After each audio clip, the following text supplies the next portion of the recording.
What's up, YouTube? My name is Gray, and you may be familiar with this series, the COG series.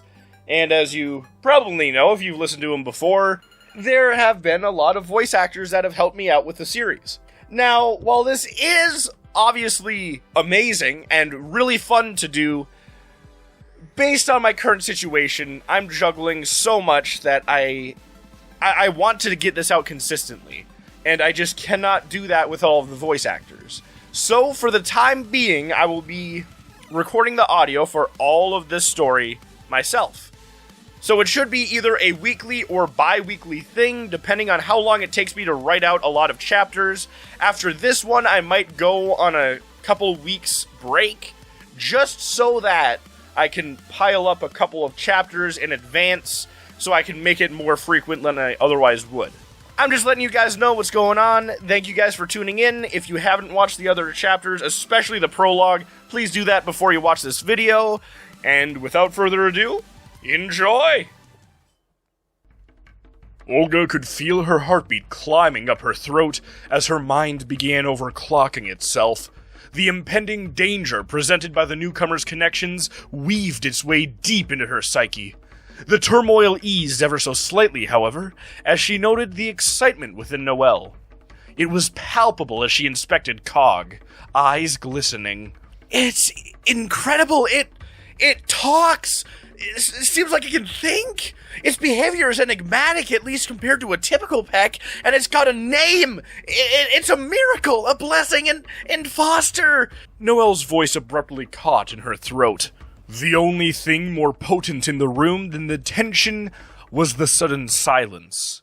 Somebody had to speak, to interrupt the deafening quiet enveloping them.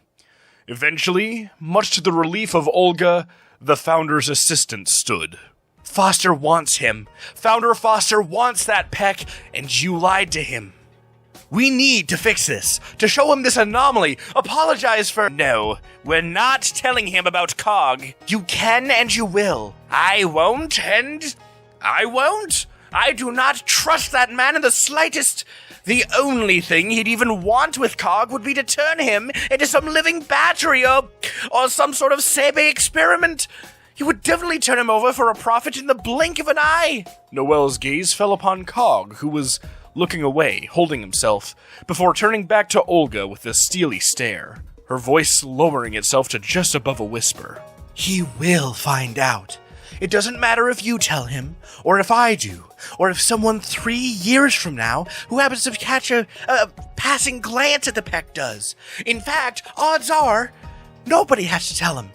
He isn't just some rich, powerful businessman, Olga. This is Hugo Foster. He's ranked at the top of nearly every conceivable scoreboard. And while it's true that includes money and power, it also includes intellect, physical prowess, observational skills, everything. This is the worst idea I have heard in a long time. We are going to tell him. Not because of some immoral, praise be the wealthy excuse. We are going to tell him so we don't get ourselves skinned alive. The room was, once again, consumed by silence, Noelle rubbing her temples while shifting uncomfortably. Braun's voice awoke first. So you're saying you don't want to tell Foster, right? What? No, that isn't— You feel like you have to, but that doesn't mean you want to. Braun's grin grew wide as he chuckled softly. You're curious about COG just like Olga is, aren't you? At this accusation, Noelle turned away once again before responding. So what if I am? It doesn't change the fact that— Noelle, it changes every fact. You want to keep this lie going, I know it. You're just afraid of the repercussions. Noelle remained silent. Olga stood, resting a hand atop her shoulder in a vain attempt to comfort the newcomer. So you're loyal out of fear, are you? Well, this can go one of two ways. You've seen the secret we've been keeping, and you're in the same boat as me. You want to learn more about COG, so you can either run back to Foster like a loyal hound and spew all of our information at him, or— Olga grinned, crossing her arms. You can stay with us, learn about this little guy, and not snitch on us. Keep this lie going for just long enough to figure out what we have to about this peck, then take steps from there. I am afraid of Foster, but there's a different reason that takes precedence. Excuse me? I said I'm not only afraid of him. I respect him, his presence, his charisma. He's everything I aspire to be.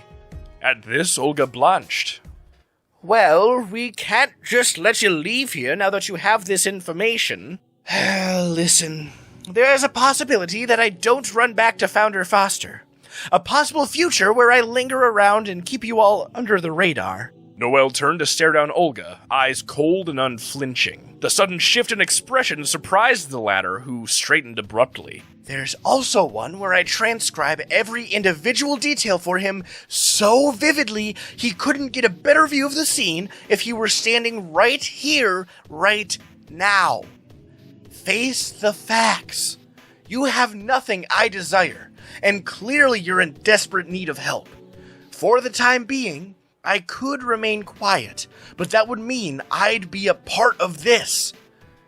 In such an event, you would all listen to what I say. If you would so much as hesitate to do as you are told, I would have proper documentation of these events filed and sent to Foster within moments of your insubordination.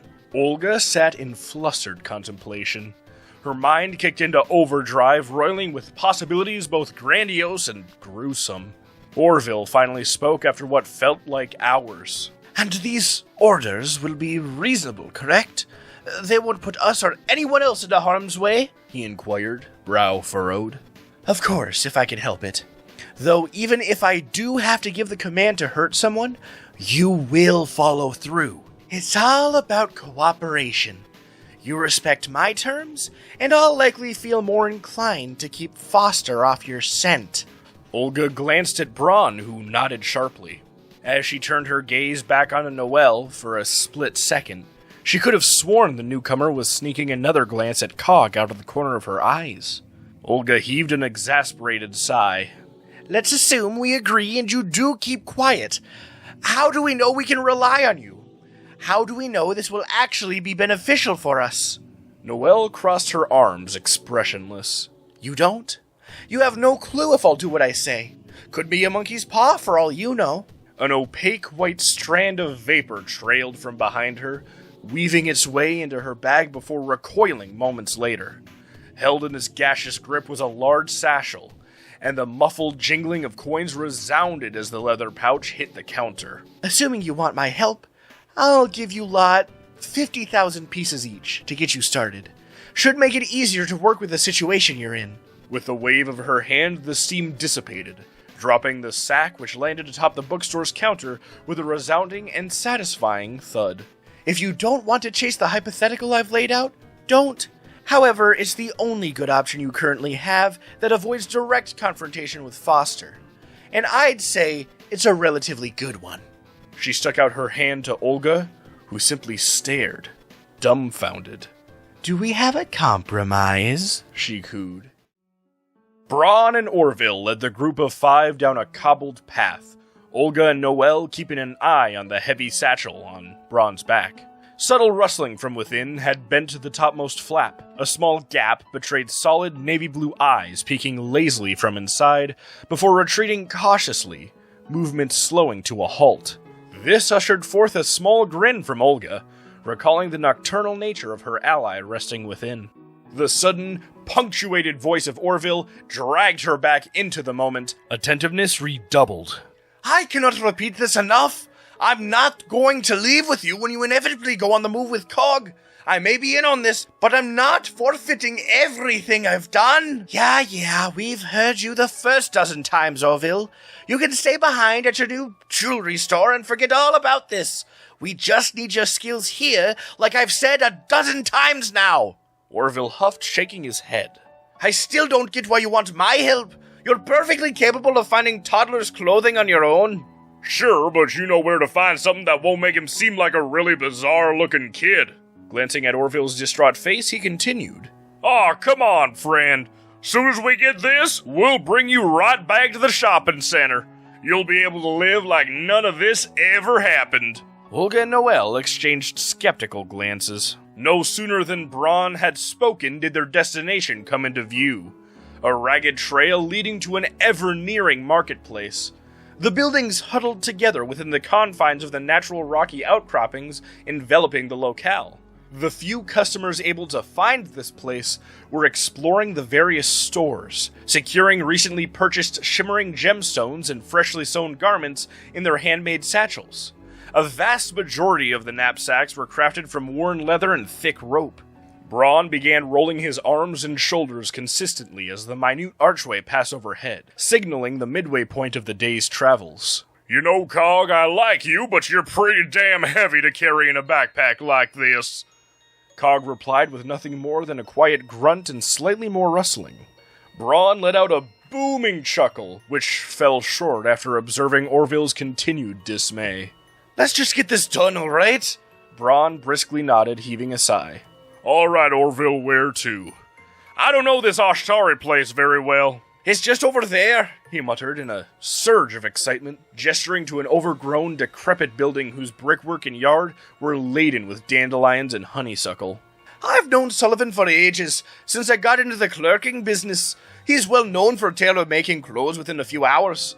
He's as friendly as he is skilled, and he makes some of the best garments around. We just give him the measurements for Cog, and then we wait."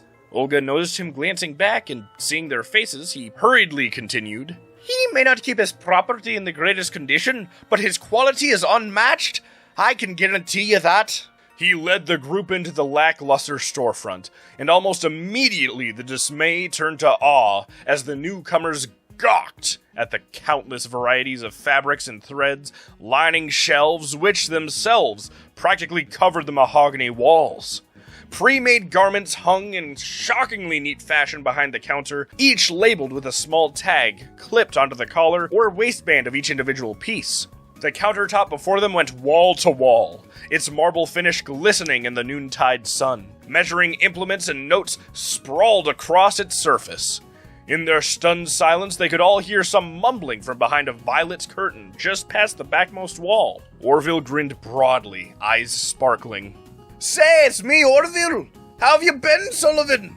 In a flash of movement that startled Olga, a lanky man with slate-gray skin burst from behind the curtain with an ear-to-ear smile. His gaze rested on Orville's form as his silver eyes glimmered with childlike excitement. Despite his obviously graying hair and crooked posture, he leapt spryly over the counter to give his acquaintance a massive hug, and as he spoke, his curiously loud voice carried throughout the shop. "Oh, my boy! It's been far, far too long! Goodness, how I've missed you, Orv!" After a prolonged moment, Sullivan released Orville from the spirited greeting, still grinning broadly. "I've been A-okay, my boy. Business has been booming as of late, what with the new wave of fashion coming around. I'm sure your own shop has seen some relatively large growth, too." Turning to face the others, Sullivan blinked. Who are these fine folks with you, Orv? New acquaintances of yours?" "Oh, indeed. Meet Braun, the big one, Olga, the one with black hair, and Noel, the fancy redhead." Gesturing to each one in turn, Orville's smile grew by the minute. Olga stepped forward. "Pleased to meet you, Sullivan. We have a request for you, and time is of the essence." The Fabrician tilted his head. "Why, whatever is this for? A special event?" Braun nodded. "I suppose you could say that. Noelle here has the specifications for you." On cue, she passed Sullivan a neatly written sheet of paper, giving him a small smile. "I do sincerely hope that it's specific enough. I know next to nothing about custom clothing, but I added in every measurement I could conceive of at the time. I'd think that would be enough. Unfortunately, the individual who this is for can't be a model for you today." "Not to worry, my dear. These are so specific I could make a life-size replica of the lad, right down to the hair on his chest." Heartily chuckling, Sullivan strode behind the counter again, this time using the hinged portion of the counter to return to his workstation. Feel free to make yourselves at home. Look around the market, take a nap on one of the plush stitchworks, or just chat amongst yourselves. I should have this fine piece done within 3 hours. No, make that 2 hours with this much information." Olga soon found herself smiling. Her heart went out to the old man. He had such a strong passion for his craft that she couldn't help but become intoxicated by his joy. Despite the rush of delight, however, a familiar pain had begun to creep into her chest, one which grew with every passing moment she spent thinking about the shopkeeper's pure jubilance. Noting that Braun had begun meditating while Noelle and Orville had started discussing droll business jargon, Olga opted to step outside. Once she had passed the threshold, a miasma of weariness crept into her mind. Each footfall further lulled her consciousness, causing her perceptions to shift uncomfortably. Unable to identify the exact issue, she shuffled along aimlessly. A particularly chilling breeze grazed her neck, causing the girl to shiver. Snowflakes began to pepper the sky above her as she wrapped herself in her own arms, the precipitation only growing in strength. She glanced behind her before freezing in place, guts searing and eyes burning. Her mind blazed, rapidly flickering through memories, as the door of a sizable yet decrepit cabin stood before her. The door frame was hardly holding itself together, roof above the entrance fully torn off. A vast majority of the building was exposed to the nature surrounding it. Every shop had become a boulder, every stand replaced by a spruce or pine. The light chattering that had squeezed its way into her mind prior was no longer present, and a second blistering wind urged her into the house. The weather was no less brutal within the confines of the walls. She roamed the hallways of the cabin, attempting to find warmth and proper shelter, but no solution presented itself. Eventually, she came across a door, arched and splintered, but still intact. From a window, Olga could see a collapsed wall, providing a slanted roof for this particular space. She pried at the doorknob, each second spent trying to open it, stretching into an eternity. Finally, the entry gave way, allowing her access to a sight she'd all but forgotten. Within the room lay a single bed, atop which rested a young girl, no more than 9 years old. Her skin was quite pale, hair raven black and body entangled with blankets and ragged cloth. Her breathing was shallow, eyes laced with rheum and face stained by tears. One eye was swollen and pink, a bright violet iris barely peeking through. Her other eye was closed tightly, as though she were trying to make herself sleep. Every so often the girl's body would tense, nearly spasming, before slowly relaxing again. The walls around the bed were laced with mucus and blood, the smell of stale feces and rot seeping into Olga's nose. A single book, marred with scorch marks and frayed pages, rested atop the fluid-speckled dresser beside the young girl's bed. The floor beside it was laden with small amounts of vomit and excrement, dried to the musty carpet. Olga instinctively held a hand to her heart, eyes beginning to water. The feeling of the fabric within her hands brought about a recollection like an avalanche within her mind, one which formed into the silhouette of a fabrician. Why didn't anyone help her? Why did she never have what Sullivan could offer Orville? What did she do wrong? Why did everyone go away? It was then that Olga felt an abrupt pain in her shoulder, sending her crashing back to reality.